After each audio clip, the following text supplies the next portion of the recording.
Thank you, Saima, for a very rich presentation, both visually and conceptually. I think touched on everything from talcum powder to currency notes to Julera and even the election symbols. Now I throw open the floor for questions. We have roughly 10 to 15 minutes or so.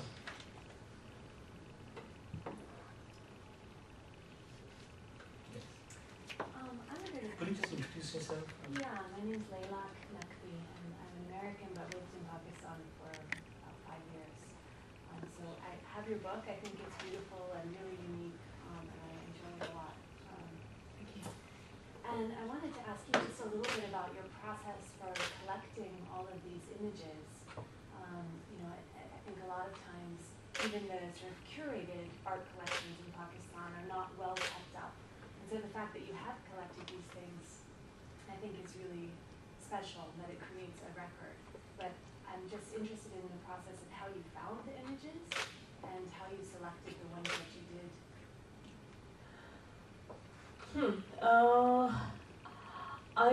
Frankly, as I said, I wasn't being ambitious at all. It actually really started off with me and my students at the university as well as the Indus Valley, just sort of trying to look at icons. So we're looking at Pakola in the beginning, and Bazaar. We were looking at retail packaging, but no. First we were just looking at that. Then the more, I think it's really very ad hoc, to be honest, because as you said, there is no one space that you can go and get these images. So what ends up happening is that you start talking to someone and they will say, oh well, it's very word of mouth. So that person will say, oh wait a second, I've seen these somewhere, maybe you might want to meet this particular person, and you go and meet that particular person. They become friends, and you become friends basically by the end of that, but that's how, it's a very, very organic process. So there wasn't really, and I would like to say there are actually 700 plus images in there. The way, I can tell you, like for example, say for the postage stamps, now there are thousands of them. But then there was a particular line of thought that we were following. We were particularly looking at how the state or the government wants to appear. So then, of course, there was a process of which ones to put in and which ones not to leave out, because that's a very particular gaze. But generally speaking, you're actually looking at 1/4 of the stuff. No, not even 1/4, I think. 1/10 of the stuff, which was finally made it. And then there are other things. For example, I talked about miniature paintings from 1595. A lot of them are sitting in museums abroad, and that's actually, you know what? In retrospect, people really, well, we have to pay for them to put them in the book, of course, but really, at the end of the day, I almost feel as if it's a good thing, because at least they're somewhere sitting safely. And I don't mean it, I suppose it is a criticism, a backhanded sort of criticism, but actually, so you basically you have to go across, you have to also look for other spaces where these images might be. Thank you. My name is Iftikhar Chaudhary from ISAS. Excellent presentation, congratulations. But if I were to ask you, it may seem a bit naive, what is the central thesis? I mean, do these images hang together in a garland? Are you trying to say something? And what are you trying to say? And you've got all these images of various kinds, mostly nostalgia. I mean, are you saying that this young nation of less than 25 are looking at the past mainly, or what is the central thesis? I think definitely we are, if you look at the book, you will probably get a better sense of it. There is nostalgia, yes, but it is, for example, if you look at Pakola, or I think there is a certain time after which something becomes an icon.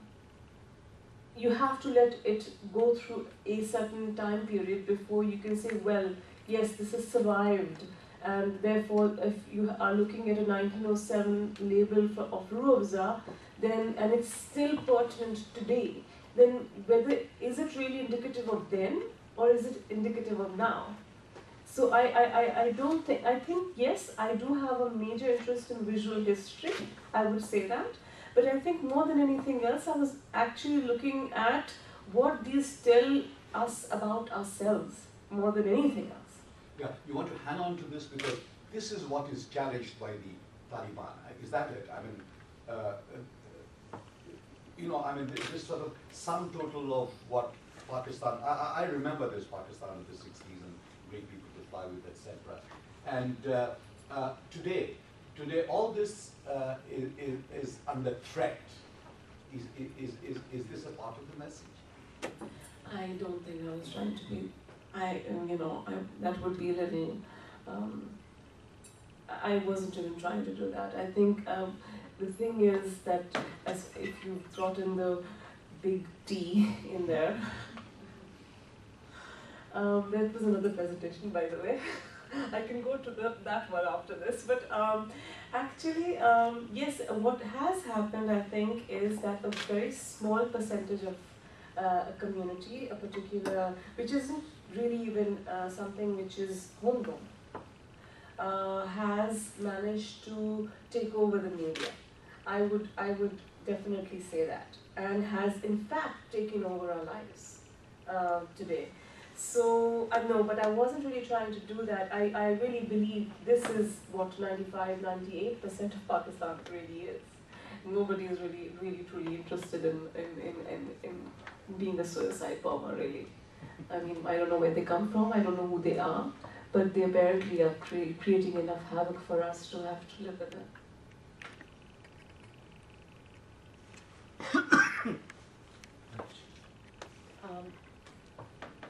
Hi, I'm Rajshri. You mentioned how there is a coexistence of many contradictions, and you say tradition and modernity. And the tradition part, of course, is quite clear. I was just wondering if you could spell out some modern icons, some symbols of modernity that you see.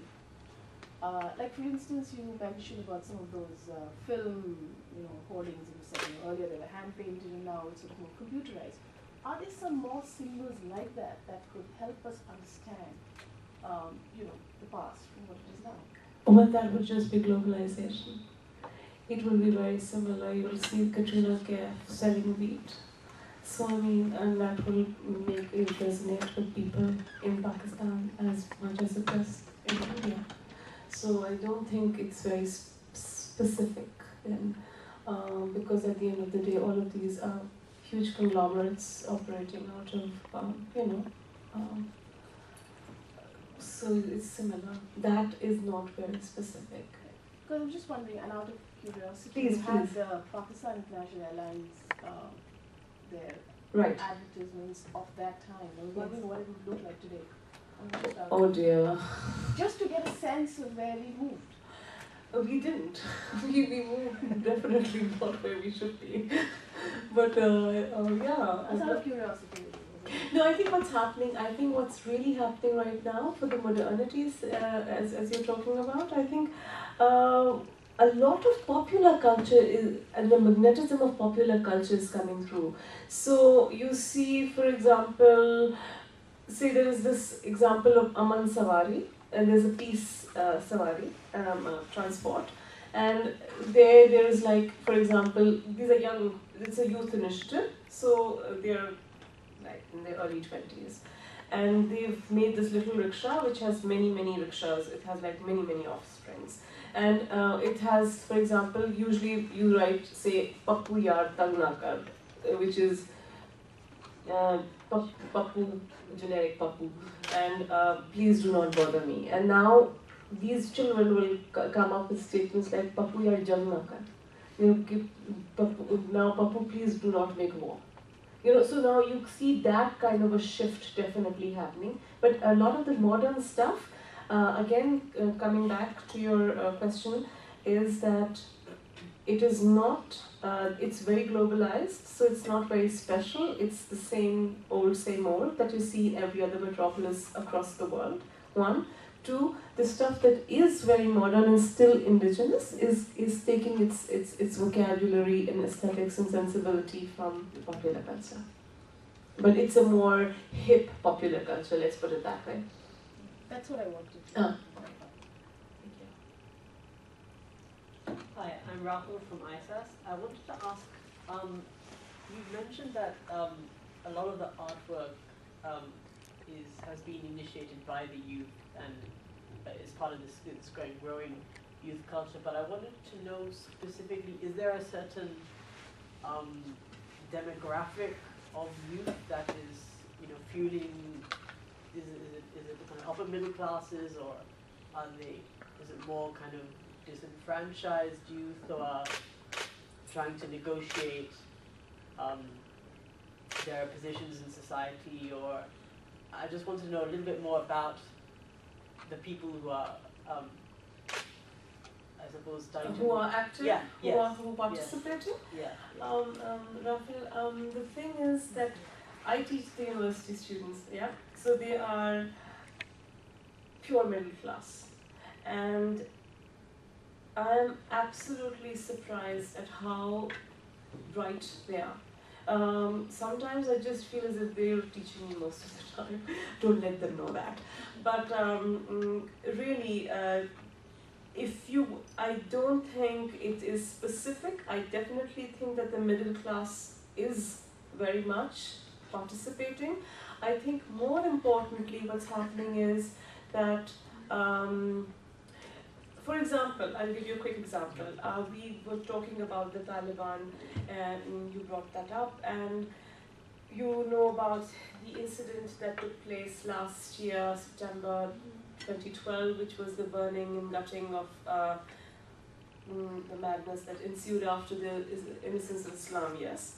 And there were like 20 people who were left dead and 200 injured. Now, what we are looking at, this happened on a Friday, and on Sunday, thousands and thousands of Pakistani youth, through Twitter, through Facebook, through the social media, had basically tweeted a movement into place.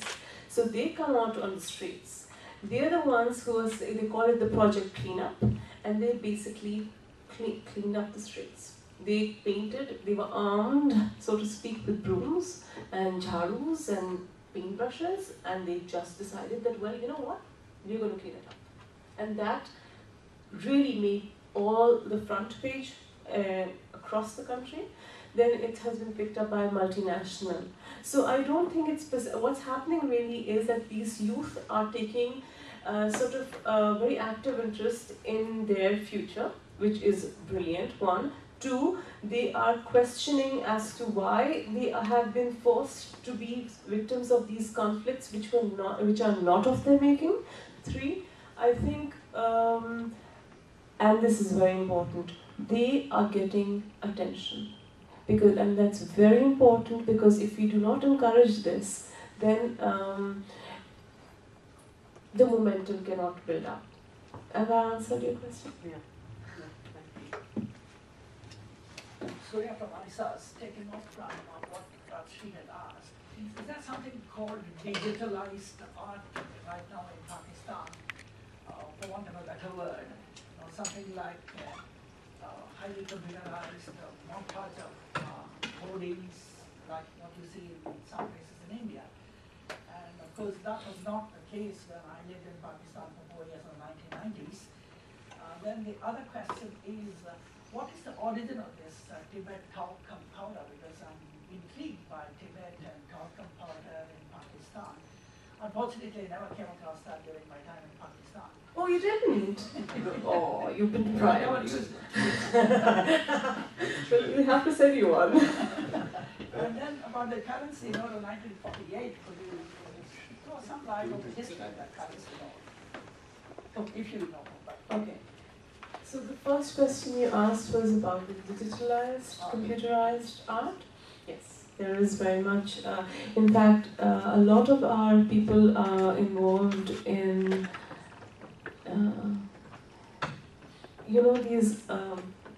the games.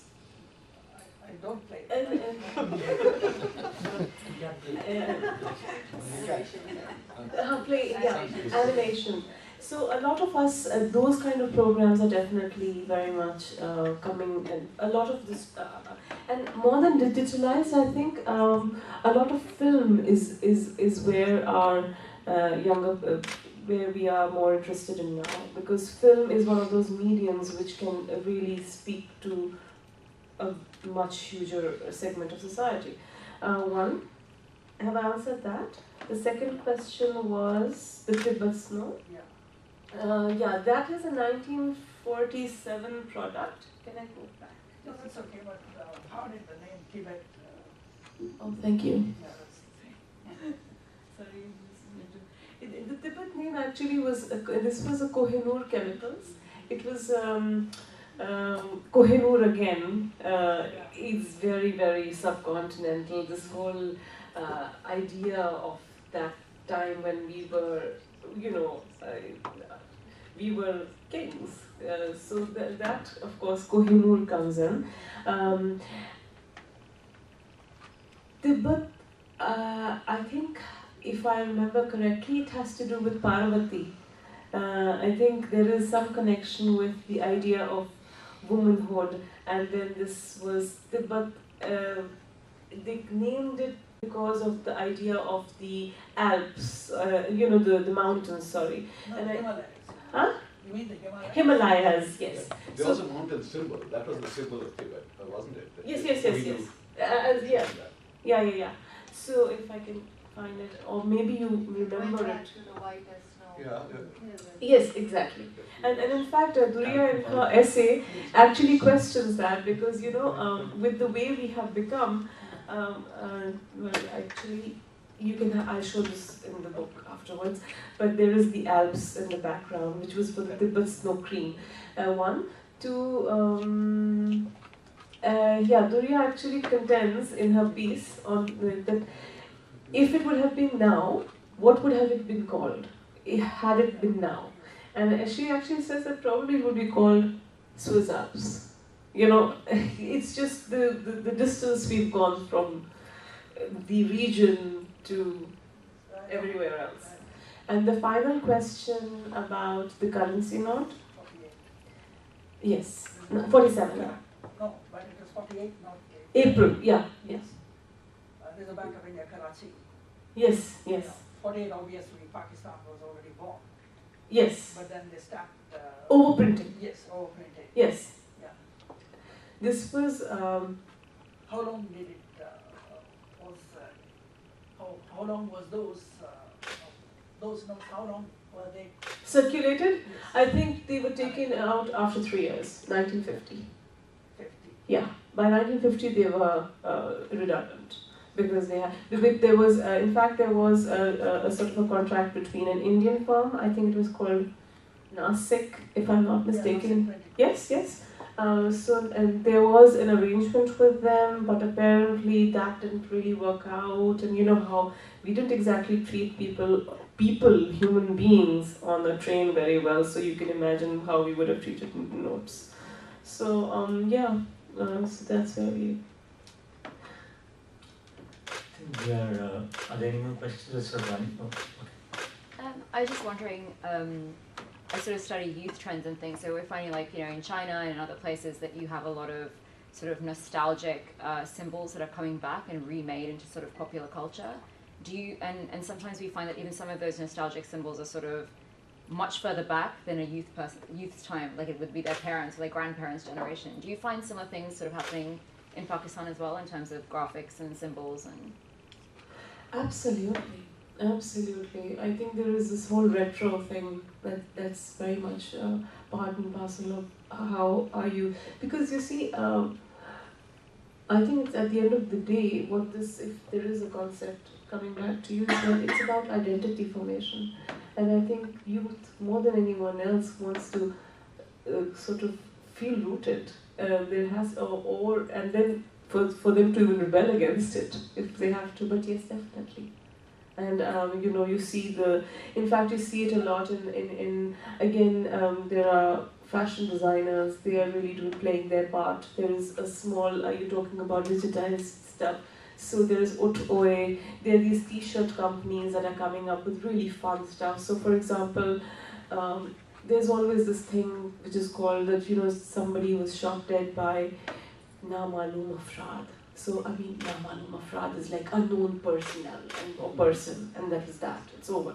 And so next thing you know, a t-shirt by them will come up with Namalum Afraad. I mean, so there's always this sort of engagement that's happening, not only with history, but also with what's really part of their lives, and also again treating it with a sense of humor. Okay, I think we're out of time, so unfortunately we'll have to draw this discussion to a close. Maybe you can carry on the conversation over tea and coffee. As a token of our appreciation of very small. I would also like to thank the, of course, the ISAS, the Institute of South Asian Studies, as well as the Pakistan High Commission. Thank you very much. One final announcement, you could just fill out the event evaluation form which was actually there before you leave. Thank you. You should have told me about that. No, that won't reflect on you. And that's the end for this institution.